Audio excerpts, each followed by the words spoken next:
جب انسان کی روح پرواز کرنے لگتی ہے تو اس کا منہ کھل جاتا ہے، ہونٹ کسی قیمت آپس میں نہیں ملتے۔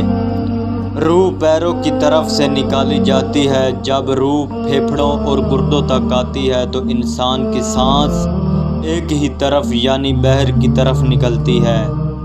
یہی وہ وقت ہوتا ہے جب انسان فرشتوں اور شیطان کو دنیا میں اپنے سامنے دیکھتا ہے۔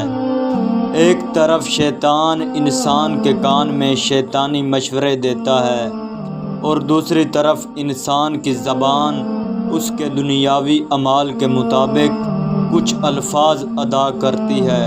اگر انسان نیک اعمال کرتا رہا ہو تو اس کی زبان کو کلمہ شہادت نصیب ہوتا ہے، اور اگر گنہگار ہو تو کشمکش کا شکار ہو کر شیطان کی پیروی کر لیتا ہے۔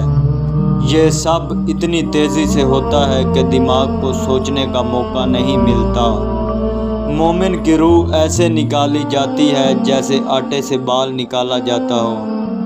گناہ گار انسان روح کے نکلتے وقت زبردست تکلیف محسوس کرتا ہے مگر تڑپ نہیں سکتا، کیونکہ اس وقت روح اس کے حلق میں ہوتی ہے۔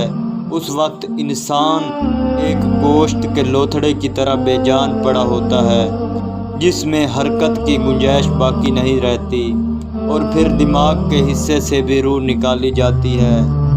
یہی وجہ ہے کہ مردے کی آنکھیں اگر کھلی ہو تو اوپر دیکھ رہی ہوتی ہیں، یا جس طرح فرشتے روح قبض کر کے جاتے ہیں اسی طرح پھر موت کے بعد اصل کھیل شروع ہوتا ہے۔